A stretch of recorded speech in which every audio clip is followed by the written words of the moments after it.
ini tuh sebenarnya agak glossy, jadinya tuh glossy banget teman-teman. Tinggal lihat kalah glowing kita nih, kalah glowing kulit Bunda Mi, tinggal lihat, ya Allah, Masya Allah, lihat ya. Jadi nanti kalau misalkan beli mau yang board book, mau yang hardcover, kena air tinggal langsung dilap ya, kena air langsung dilap aja, insya Allah masih aman, bagus. Dan insya Allah Kak, nggak akan Kak, ini nggak akan rikas, you know, rikas is when kertas keras and the paper is not straight again ya, itu nggak rikas ya. Jadi ini tuh tinggal lihat ya tuh, jadi beda banget Kak dengan produk sebelah, beda. Ini jelas Kak, produknya beda banget dengan yang sebelah ya. Kalau yang sebelah kan ini nggak mungkin glowing kayak gini, ini pakai skincare Kak ya, jadi ini dirawat banget sama kita pakai skincare, oke? Ya, jadi tidak akan rikes Kak, ya betul, tidak akan rikes ya Kak, lihat. Jadi nanti kalau anak-anak, apalagi anak-anak balita, lagi makan, lagi minum, saking gemoynya, terus ya minum, aduh ketumpahan, nah ketumpahan sama air, tinggal diambil ya Kak, diambil pakai tisu, terus lap, wah insya Allah, tuh ya tetap akan bagus kembali insya Allah ya Kak ya, asal jangan direndam aja Kak ya. Kalau kebanjiran beda Kak ya, dimana-mana juga kalau kebanjiran dimasukin, kalau masukin ke kolam renang ya beda Kak ya, kalau dimasukin ke kolam renang ya enggak juga kayak gitu ya. Ya jadi ya oke ya, jadi itu lihat ya, mohon ya, beda, ini beda. Jadi kalau misalkan kenapa sih harganya berbeda banget dengan hardcover di luar sana? Aku beda Kak, ininya juga ya, ini mah dilaminasi, harganya beda, harga produksinya juga beda. Jadi tolong ya Kak, kalau misalkan mau mengomentari harga itu perlu dicek juga nih bahannya, ingredients-nya. Nah, ingredients-nya ini udah pakai skincare Kak. Nih, ingredients udah pakai skincare glowing ya, tuh lihat ya. Berbeda banget kan, berbeda. Jadi ini sudah insya Allah worth the price. Jadi mau yang hardcover Kak. Nah, bedanya kalau yang hardcover ini tipis, nah kalau yang board book ini tebal Kak. Tuh ya. Tuh, kalau yang board book ini tebal. Jadi kalau misalkan anak-anaknya masih suka rebutan, gitu ya, rebutan, aduh ini aja board book Kak, udah sisa kuponi aja kalau anak-anaknya masih suka rebutan. Apalagi ada anaknya yang suka kamamut, you know, kamamut is when you love things very very much gitu ya. Nah itu tuh jadi bukunya tuh dibawa kemana-mana, dibawa tidur, dibawa mau mandi pengen dibawa, mau keluar dibawa. Nah kalau anak aneh jadi kamemut nanti bukunya gitu ya, sampai sering dibuka-buka kayak gitu ya. Nah ini udah paling benar board book ya Kak. Oke, board book nih jadi kamemut. Kalau yang mau jadi kamemut board book. Aduh tolong ini yang Sundanis tolong diterjemahkan ya. Nah, ya oke, jadi ini kamemut, ini ada board book. Kalau yang mau jadi kamemut buat anak-anaknya ini board book. Ini ya Kak ya. Kalau misalkan Kakak beli yang versi board book ini bisa banget awet sampai 20 tahun juga bisa. Jadi nanti Kakak dapetin amal jarinya sampai ke cucu. Aduh, anak masih balita udah mikiran cucu ya kayak gitu ya. Dan gak akan kerasa parenting mah ya, kayak kemarin saya perasaan baru kemarin melahirkan Emil.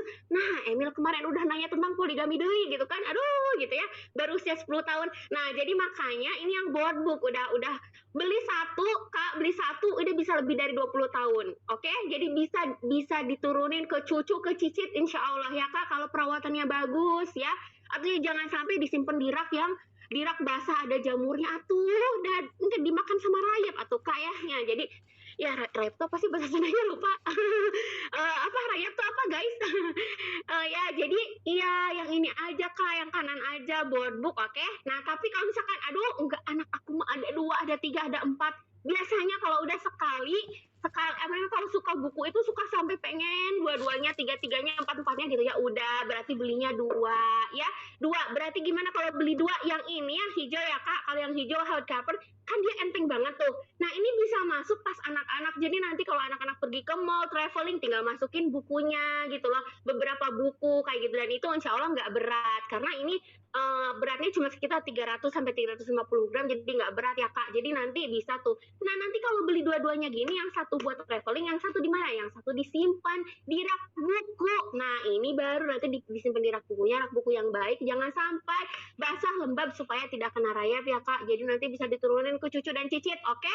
Nah ini ya, jadi dua-duanya kayaknya lebih ini. Dan Kakak kalau misalkan mau dapetin dua-duanya terus gratis, ya udah Kak, ayo gabung jadi Sakinah Seller, jadi Sakinah Army. Udah itu mah ya, bisa dapetin buku gratis tiap bulan hanya dengan jualan. Jangan lupa masukin keranjang ungu, betul ya, keranjang. Enggak Kak, keranjang kuning, saya lagi pakai baju kuning Kak sekarang. Oke ya, pakai keranjang kuning seperti yang ada di platform sebelah. Iya, betul. Ini dapetin promo, dapat khusus buat kakak dapat promo ini kan ya. Jadi cuman 159.000, yang ini jadi 299.000, udah dapat bonusnya ya. Dengan kualitas yang insya Allah kualitas setara import. Nggak akan malu kak kalau udah pasang buku Sakinah mah kak. Jadi nanti kalau kakak ini ya, kalau misalkan udah punya buku Sakinah, enak tuh kalau udah di-storyin. Weh, saya di-storyin. Nanti pasti, wah masya Allah sultan banget punya buku Sakinah. Ya kayak, iya. Ya, harganya iya. Siapa di sini udah punya buku Sakinah lebih dari 50? Itu aset kak, aset puluhan juta ya nggak? Iya kan? Iya kak, masya Allah, didoain banget ya Allah. Ya Allah, lapangan rezeki seluruh Sakinah Lover, Sakinah Seller, Sakinah Army, Sakinah Rangers, ya Allah. Lapangan rezeki untuk bisa mendapatkan buku Sakinah, untuk bisa engkau tetap berikan petunjuk mendapatkan ilmu-ilmu darimu, ya Allah. Untuk bisa mendampingi anak-anak menjadi anak-anak yang saleh-salehah. Amin ya rabbal alamin. Oke, kita mulai kak. Aduh, nggak beres-beres dari tadi jualan terus. Mari kita review. Oke. Bismillahirrahmanirrahim. Oke, jadi nanti kalau ada yang nanya, Bu Nami, kenapa ini judulnya kenapa kita perlu kurban? Kemarin ada yang nanya kayak gitu sama saya. Kenapa aku perlu kurban? Lalu kenapa nggak berkurban? Kenapa pakai kurban? Gini, yang pertama, kenapa pakai kata kita? Karena ini yang namanya kurban itu ya, dalam Islam itu bahkan kemarin tadi juga ada kan di video, bahwa Rasulullah aja satu kurban aja itu bisa buat satu keluarga. Jadi mengorbankan satu kambing itu bisa untuk satu keluarga. Makanya kenapa di sini kita perlu kurban karena relate pada family. Kitanya itu as family. Jadi keluarga ayah, bunda dan juga anak kayak gitu ya. Itu kenapa kita. Jadi nggak personal aku. Nah, terus kemudian kenapa pakai katanya kurban? Karena ini judulnya sudah panjang banget sebenarnya. Kurban di sini juga pakai Q pakainya. Jadi ini sudah sudah spesifik pada kurban Idul Adha. Jadi bukan korban mengorbankan perasaan, ngerti nggak? Jadi bukan korban mengorbankan perasaan, tapi udah jelas-jelas emang ibadah kurban secara ini. Jadi tidak memakai berkurban supaya simplicity. Jadi KKPQ gitu. Jadi benar-benar identik pada kurban. Oke? Yes, oke ya. Ya, bismillahirrahmanirrahim. Kayak udah ada adik-adik Sakinah Lovers mana? Bu Nami pengen lihat Bu Nami kangen banget deh. Udah lama nggak ngisi Sakinah Kids ya. Boleh ada adik-adik Sakinah Lovers nggak? Kok Bu Nami nggak bisa lihat ya videonya? Nggak pada ada ya? Ih, banyak ternyata. Halo anaknya Bunda Agan, anaknya Bunda Nur Amana, anaknya Bu Intan Dewi, anaknya Bunda Hani, ini di sini anaknya Bunda Anissa Eki, anaknya Bunda Febi, Bunda Maya, Bunda Leli, anaknya Bunda Yayu, anaknya Bunda Herda, anaknya Bunda Wardah, anaknya Bunda Teti, anaknya Bunda Santi, anaknya Bunda Halinda, anaknya siapa lagi? Anaknya Bunda Inggit. Wah, masya Allah. Oke, Bunda Mi mau bacain buku ya. Ya, bismillahirrahmanirrahim. Ini kelihatan nggak ini ya? Bunda beginian. Oke. Kenapa kita perlu kurban? Seri Anak Bertanya dari penerbit Sakinah. Penulis Canon Kamil dan Fufu Elmar. Ilustrasi Buncis. Oke ya. Me, terdengar suara kambing dan domba mengembik. Mu, terdengar suara sapi melenguk. Kalau aku perhatikan baik-baik, dari kemarin di sekitar rumah tampak gaduh. Ada apa ya? Dari kemarin ternyata berisik sekali, ada suara bunyi me, mo. Ya. Nah, aku keluar rumah untuk melihatnya. Ayah dan Bunda ikut menemaniku ke sana.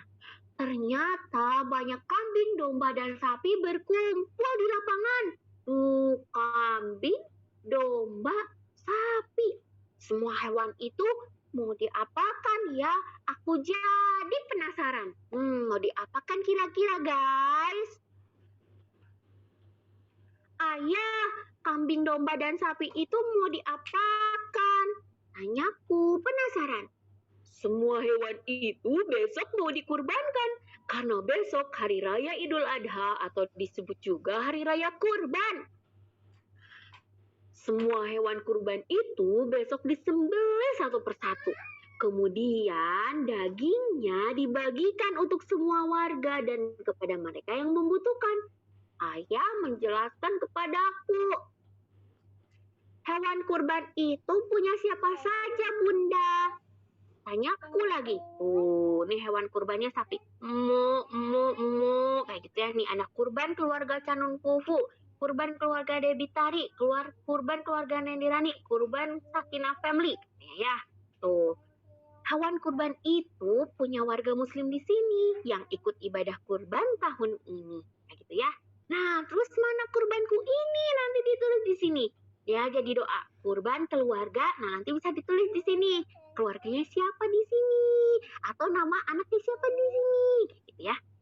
Terus ikut ke sana yuk. Ayah dan Bunda akan perlihatkan hewan kurban punya kita sekeluarga. Kami mendekat ke salah satu sapi berwarna putih kecoklatan badannya. Tuh ya. Ini sapi untuk ibadah kurban kita tahun ini. Semoga dagingnya bisa dinikmati semua warga di sini. Semoga Allah menerima ibadah kurban kita untuk meneladani perjuangan Nabi Ibrahim alaihissalam dan Nabi Ismail alaihissalam yang luar biasa. Ungkap ayah bersahaja, kayak gitu ya. Tuh, ya ini dikasih tahu nih sapinya, kayak gitu ya. Next lagi, ayah, Bunda, kenapa kita perlu berkurban di hari raya Idul Adha? Tanyaku lagi. Begini sayang, kalau kita mau selamat dunia akhirat, maka kita perlu menjadikan Allah sebagai yang paling kita cintai. Melebihi cinta pada sesama manusia. Baik itu melebihi cinta kita pada orang tua, pada anak, pada keluarga, bahkan pada tokoh favorit lainnya. Melebihi cinta kita pada uang. Nah, harus lebih cintanya sama Allah daripada pada uang, pada buku, mainan, dan harta benda lainnya. Nah, terus kenapa perlu kayak gitu kan ya? Nah, Allah Subhanahu wa Ta'ala yang Maha Segala sama sekali tidak rugi jika seluruh hambanya tidak ada yang mencintainya. Justru kita manusia yang rugi jika tidak menjadikan Allah sebagai cinta utama. Nah, sebagai salah satu manusia pilihan, Nabi Ibrahim alaihissalam ini diuji dengan apa yang dicintainya. Ujian khusus bagi Nabi Ibrahim yang tidak didapatkan dari manusia sama manusia lainnya. Jadi ternyata Allah itu ya tidak menguji lagi nabi-nabi lainnya ini seperti Allah menguji Nabi Ibrahim alaihissalam ya, seperti yang tadi Abi ceritakan bagaimana kisah Nabi Ibrahim dengan Bunda Hajar dengan Bunda Sarah kayak gitu ya. Nah, ini tuh salah satunya menjadi kisah yang sangat diprasastikan dalam sejarah Islam, bahkan menjadi salah satu bagian dari ritual tahapan ibadah haji kayak gitu ya. Nanti Bunda menceritakan. Terus nanya lagi nih, apa ujian untuk Nabi Ibrahim ini, Ayah? Tanyaku penasaran. Nah, ini Nabi Ibrahim alaihissalam, Nabi Ismail alaihissalam. Kenapa di sini nggak digambarin wajahnya? Supaya kita tidak berandai-andai wajah Nabi itu seperti apa. Makanya di sini Bunda Mi di ininya kasih cahaya aja. Nabi Ibrahim alaihissalam, Nabi Ismail alaihissalam dikasih cahaya aja ya. Ini seperti itu ya. Nabi Ibrahim alaihissalam menikah di usia muda, menanti kehadiran anak sampai beruban kepalanya. Setelah puluhan tahun, Allah hadirkan Nabi Ismail yang menjadi penyejuk hatinya. Nah, ujian pertama bagi beliau dari Allah adalah membuktikan apakah kecintaan pada anaknya lebih besar daripada kecintaan pada Allah.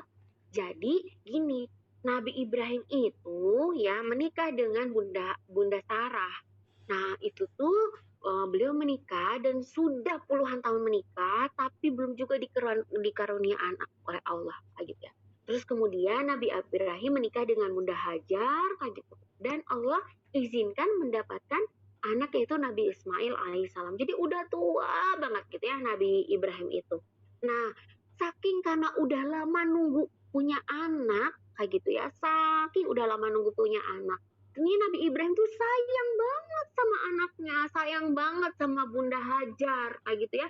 Sayang banget, saking sayangnya Terus kemudian Allah nguji, jangan sampai Nabi Ibrahim lebih sayang sama anaknya gitu ya dibanding sayang sama Allah. Kayak gitu kan? Nah, terus gimana sama Allah diuji? Sama Allah diuji, bukti, perlu buktikan nih Nabi Ibrahim perlu membuktikan cintanya sama Allah. Gimana teman-teman? Allah perintahkan Nabi Ibrahim meninggalkan istrinya Bunda Hajar dengan Nabi Ismail yang masih bayi di sebuah padang pasir yang panas, tandus dan tidak berpenghuni. Bunda Hajar sampai bolak-balik ke Bukit Safa dan Marwah demi mencari air untuk Nabi Ismail yang masih bayi. Peristiwa ini Allah jadikan salah satu rangkaian ibadah haji yang disebut sa'i. Ya, jadi ini tuh ya tadi diceritain sama Yabi kan bagaimana Nabi Ibrahim ketika disuruh ninggalin, Allah cuma nyuruh ninggalin. Dan ayah bunda semuanya, ini tentu bukan suatu hal yang mudah ya. Kebayangnya adik-adik gini loh, bundanya baru aja melahirkan adik, adik bayi.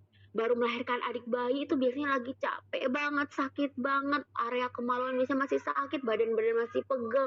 Tapi sama Allah diperintahin ini Bunda Hajar buat apa? Buat ditinggalin di padang tandus nih, di gurun panas banget. Di sana nggak ada apa-apa. Kehausan, bahkan Bunda Hajar bingung ini gimana mau menyusui Nabi Ismail yang masih bayi sedangkan nggak ada air. Di sini tuh nggak ada air. Lalu kemudian Bunda Hajar melihat tuh di bukit sana, kok kayak ada genangan air. Itu ya di Bukit Safa sana. Lalu Bunda Hajar menyimpan anaknya dulu di sini, menyimpan Nabi Ismail di area tengah. Lalu Bunda Hajar bergegas naik ke Bukit Safa. Nyampe Bukit Safa nggak ada ternyata airnya. Lalu Bunda Hajar lihat lagi di sebelah sana, di Bukit Marwah, kok kayak ada genangan air ya. Nah, akhirnya karena kayak genangan air, Bunda Hajar balik lagi berjalan. Dan itu adik-adik ya, karena Bunda Mi sudah pernah ibadah umroh dan haji, itu dari Safa ke Marwah itu ternyata dari Bukit Safa ke Marwah itu adik-adik jauh, nggak dekat itu ya, dari ujung ke ujungnya tuh, apalagi suasananya panas, terus kemudian juga dalam kondisi capek dan kehausan. Tapi Bunda Hajar balik lagi ke Bukit Marwah. Udah nyampe Bukit Marwah, gak ada ternyata airnya. Lalu Bunda Hajar lihat lagi ke Bukit Safa, kok kayak ada genangan air lagi ya, ya Allah gitu. Apakah aku harus kesana lagi? Kesana lagi sampai 7 kali. Di saat udah ke 7 kali itu Allah memberikan bahwa ini Bunda Hajar ini sudah membuktikan keyakinannya pada Allah ya, yakin bahwa hanya Allah satu-satunya Rob yang menjamin rezekinya di saat padang tandus itu adik-adik ya, padang gersang tandus di gurun itu.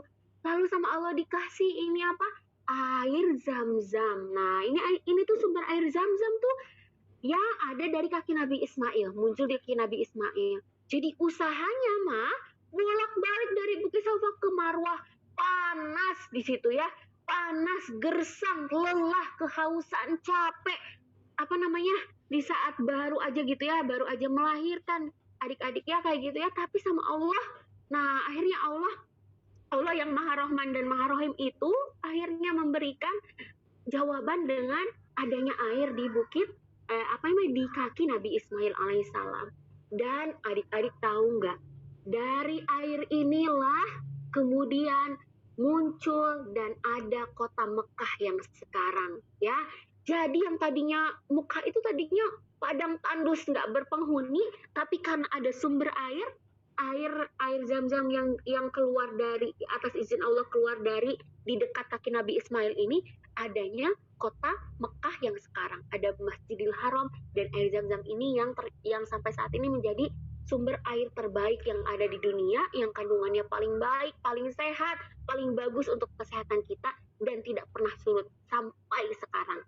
Ya Masya Allah ya, cara penghiburannya Allah ya, Allah minta supaya Nabi Ibrahim, suaminya itu gitu ya, membuktikan cintanya sama Allah.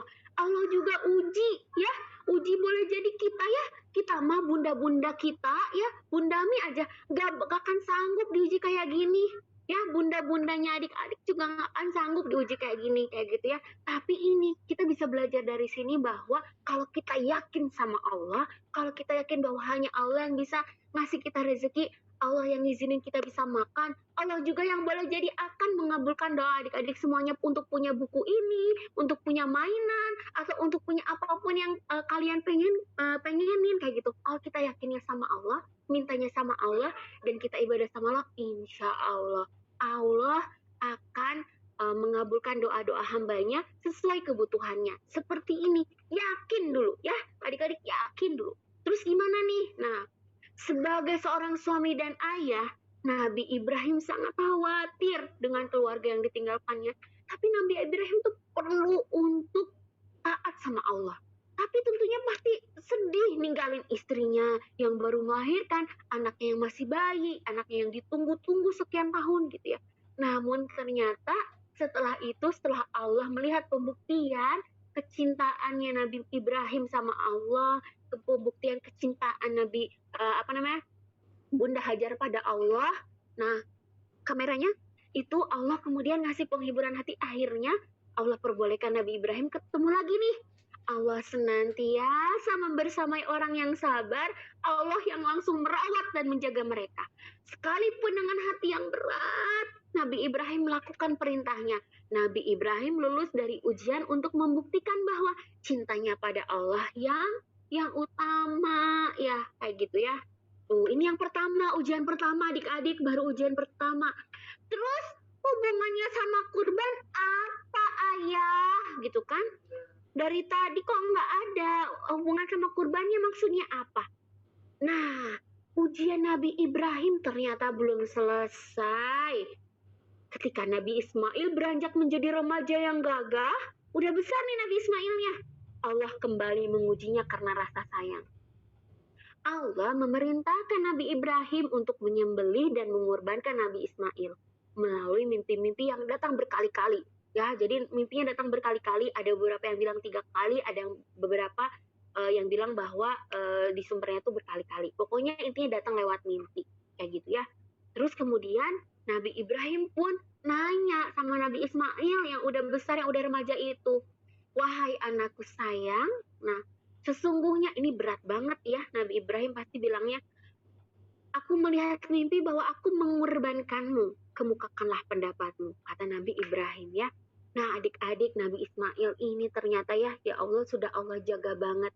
Makanya kenapa Nabi Ismail ini, keturunan selanjutnya dari Nabi Ismail ini, Nabi yang terakhir itu adalah Nabi Muhammad Sallallahu Alaihi Wasallam. Itu udah dari nenek moyangnya aja gitu ya, garis keturunannya aja, Nabi Ismail alaihissalam itu memiliki sifat sangat taat banget sama Allah ya.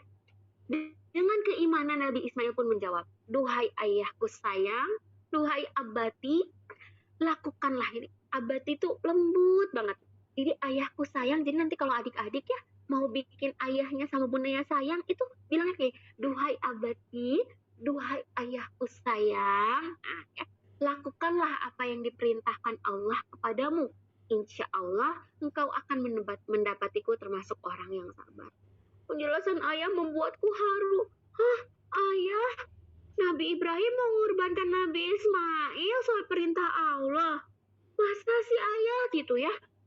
Nah, meski awalnya takut dan berat hati, Nabi Ibrahim berserah diri. Dan ketika kurban itu akan dilakukan, Allah gantikan, hadirkan ada seekor domba ya dari jannah yang putih sekali bulunya, bersih dan besar sekali, yang kemudian menggantikan Nabi Ismail alaihissalam, sehingga ternyata kata Allah tuh gimana?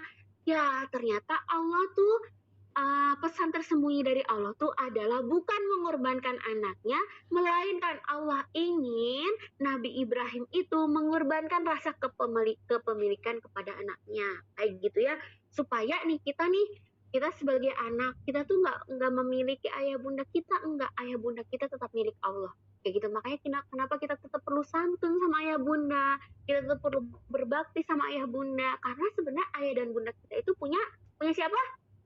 Punya Allah. Kita bisa meneladani Nabi Ismail untuk berbakti sama orang tua kita yang udah menjaga kita sebagai kecintaan kita sama Allah Ta'ala. Nah, Nabi Ibrahim akhirnya lulus ujian dari Allah, adik-adik, menjadi salah satu manusia mulia karena taat pada perintah Allah. Jadi begitu ya ayah, pemaparan ayah sangat mudah dicerna olehku. Siapa yang mau meneladani Nabi Ibrahim menjadi pribadi mulia yang taat kepadanya? Siapa yang mau meneladani Nabi Ibrahim dan Nabi Ismail? Aku antusias mengacungkan tanganku tinggi-tinggi dan menjawab, aku bunda, aku bunda. Nah, aku juga ingin menjadi pribadi yang mulia, yang bisa mengorbankan rasa kepemilikan terhadap harta dunia. Insya Allah, setiap hari raya Idul Adha, aku juga mau ikut berkurban hewan ternak untuk semakin dekat dengannya. Agar aku selalu ingat bahwa harta yang kita punya di dunia ini hanya titipan Allah. Kita perlu banyak berbagi agar menjadi amalan masuk jannahnya. Tuh ini Quran Surat Al-Hajj ayat 34, dan bagi tiap-tiap umat telah kami syariatkan penyembelihan kurban supaya mereka menyebut nama Allah terhadap binatang ternak yang telah direzekikan Allah kepada mereka. Udah deh. Nah, ini Bu Nami pengen ngejelasin sama ayah bundanya sekarang. Nah, adik-adik boleh ini dulu ya, Bu Nami sama ayah bunda lagi ya. Nih, ayah bunda mau ceritain tentang ini. Ayah bunda itu sebenarnya sangat, kemarin saat ikut trip Jalan Cinta Para Nabi itu sangat terharu banget dengan kisah Nabi Ibrahim dengan Bunda Hajar dengan Bunda Sarah ya. Jadi kan seperti yang tadi Abi bilang ya, Nabi Ibrahim tuh punya istrinya, kalau di riwayat ada yang 4, cuman memang yang dikisahkan banget di Al-Quran itu 2 ya, yaitu Bunda Sarah dan Bunda Hajar. Jadi Bunda Sarah itu adalah sosok wanita yang cantik banget, yang sangat Allah jaga banget karena beliau termasuk wanita salihah.